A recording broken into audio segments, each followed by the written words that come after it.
Video games, they're just like people sometimes. They start off with a lot of great potential and a bright future ahead of them, and then they squander it and do nothing but disappoint. That's Wonderlands. At this point, it seems like every Borderlands content creator has gathered around, sat Wonderlands down for an intervention and said, hey, we need to talk about your problems because you're not helping yourself. When Wonderlands released, it seemed like it was going to be Gearbox's next big game. Take all the best parts people loved about Borderlands' gameplay, center it around a fan favorite and recognizable character, but make everything magical. As such, Wonderlands was able to be a bit more free with everything that it did. Getting rid of grenades for spells, in my opinion, was the perfect call. Maps were a lot more condensed, but felt so much more detailed and well put together. Not everything needed to have a genuine explanation because technically speaking, everything was supposed to be made up on the spot by Tina. Everything just felt like exactly what you wanted from a new spin-off Borderlands game. But like any Borderlands, there were also some problems. Now, I don't want to talk about everything. Weapon balancing, game mechanics, drop rates, all of those things are stuff others can feel free to talk about because chances are they're never truly gonna be perfect. What I wanted to discuss is what I think had to be the biggest blunder this game could have made, and that's the DLCs. Borderlands DLCs, in my opinions, have always been some of the best and my personal favorite pieces of content from the series. In a world where it feels like most titles have switched to a more live service model, shoving out seasonal events for a short time but at a decent frequency, it's made me miss the traditional model of getting an expansion that's meant to be a complete product upon release. A whole new campaign story, full of brand new characters, side missions, weapons. It was basically a whole new world to explore. Even if the base game is phenomenal, additional content can always add more to the experience, inherently making it better. But in the same vein, if the base game isn't so great, such as in the case of Borderlands 3, then additional content can go so far to even save the game so it wouldn't be considered as bad as it would have been. It allows the ability to both learn from its mistakes while also giving more to the player so they keep playing your product. But Wonderlands provided such a unique opportunity that was unlike any entry that came before it. It's a tabletop game. Yeah, theoretically past Borderlands games could have done another DLC like how they did Assault on Dragon's Keep, but why would they? If they made another Bunkers and Badasses story, then it would have immediately been compared to Tina's and most likely not lived up to its standard. It was a neat deviation at the time to take a step away from exploring new worlds and new locations to just sit around a table, but it was best left at a one-time deal. So what do you do after this DLC when you want to make another? You don't make one. Instead, make an entire spin-off game set up in this Bunkers and Badasses world and market what people loved about the original. And the result was amazing. Was it as deep as the one that came before it? No. But it was an entertaining story with amazing map design and the refined gameplay of Borderlands 3. At worst, it was a good game. But better than that, all of this could have been set up to provide players with some of the most unique and entertaining DLCs we've gotten to date. Instead, we got a shark stuck in a pool donut. You fucked it! Instead of doing what they've always done when it came to additional content, Wonderlands decided to opt into an entirely new format altogether. Each DLC contains one major boss and a small area you must complete before you get to them. The idea is that each week the boss will get progressively stronger, giving you a reason to continuously come back to the DLC for 3 weeks until it reaches its most powerful form so you can face the newer and stronger version. The problem with this, however, is that these dungeons, or whatever you want to call them, take about 10 to 20 minutes to complete on average. That's it. Doing it more is just to fight a harder boss, and it's not even a raid boss, I mind you. It's just like any other normal boss you'd find in the game. I mean, sure, if that's what you want, but you don't get any new story with it or anything. And the loot can just be farmed from the Chaos Chamber, so most people will go, cool, a new DLC.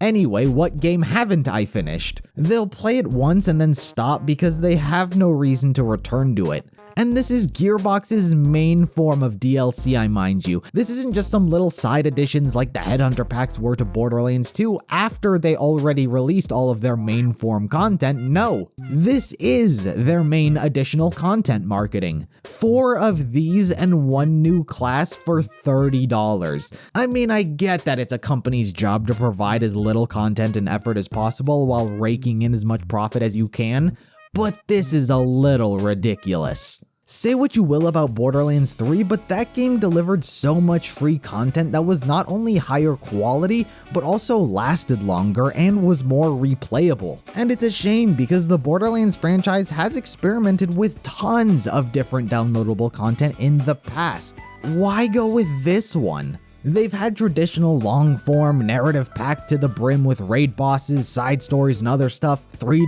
headhunter packs, slaughter shaft, characters, takedowns. It's like the people in charge of this game looked at the cheapest form of content they made prior, got rid of what people liked about it, and thought, this is exactly what we're looking for. The headhunter packs might be very similar to these in concept, being a relatively small DLC you had to pay for, but they couldn't feel more different. The headhunter packs at least all had a story, some missions, and a map you could at least explore. They were short, yeah, but it felt like an actual product that people put thought into and was worth paying a few bucks for. The other thing they feel like are the seasonal events from Borderlands 3, but only if you took the aspect of it that no one cared about the story behind what was happening. But again, these seasonal events were free, you got them regardless of whether or not you liked them or thought that they were low quality. I have no desire to play through the Broken Hearts Day missions, but I don't have to, and it didn't take my money.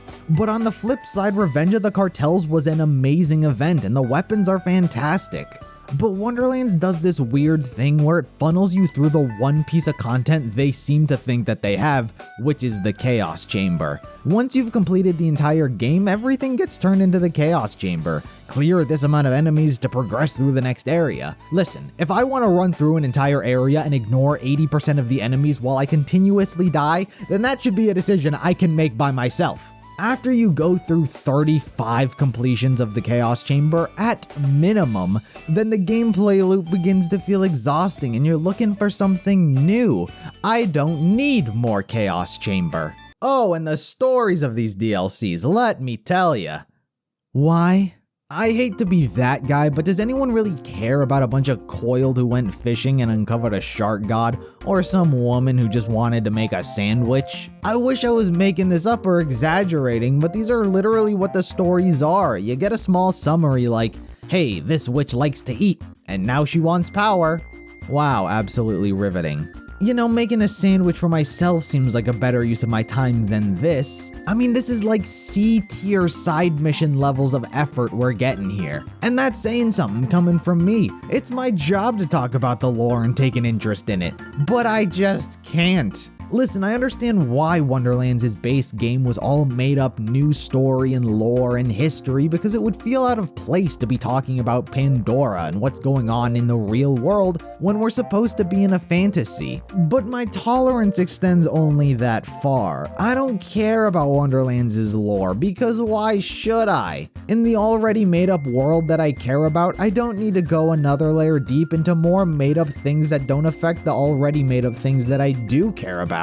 You can get away with adding bosses with no story if they're raid bosses, but if there's nothing special about them, don't even try, Buster. It says something when the most exciting aspect about a game's lore is a single echolog in Izzy's bar. I hate to say it, but I don't think anyone actually cares about Wonderlands' in-universe board game history. But what upsets me more than what it did is what it didn't do. Wonderlands' DLC could have been the perfect setting to allow other characters to have taken over the story and been the bunker master themselves. In the same way we got to understand more about Tina and the way she ran things and told her own story in Dragon's Keep, the same thing could have been done with others we know. Everyone can imagine what a story told by their favorite character could be like. Moxie's might be more of an erotica. Torg could have led us on an action-packed, macho, over-the-top, testosterone-filled, explosive adventure that made very little to no narrative sense whatsoever.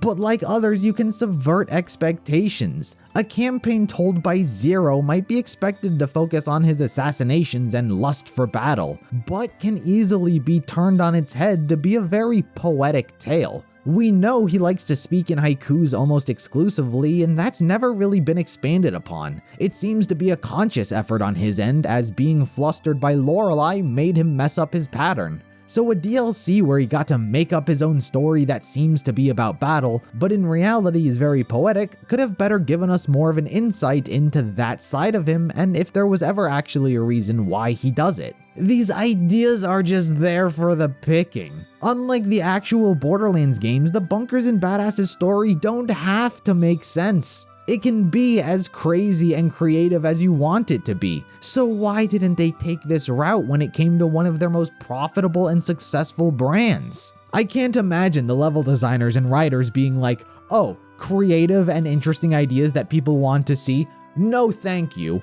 Like, yeah, it's gonna cost more time and money than what you're currently making, but it's what your player base wants. Building that relationship and trust with them ensures that they continue to support the projects you're working on. And Wonderlands is burning a lot of people's faith right now. I stopped playing the game over a month ago, and nothing has been doing anything to coerce me to come back. I'd love to dive into the thick of it and learn more about the characters and lore, but the characters and lore Wonderlands focuses on just aren't it. Wonderlands is a good game, and that's why it's really infuriating to see how it's failing to make itself better. I think if you buy the base game, you're getting your money's worth, but after that, it's not giving you a reason to continue playing like they want you to. If they're not putting any effort and thought into respecting your time and money, then you shouldn't reciprocate any respect back. I still think they can bring it back. This first round of DLC is inevitably gonna come out, so expect it to be a failure, but if they manage to get a second season pass, then they better go bigger and better and actually make it what people want to see.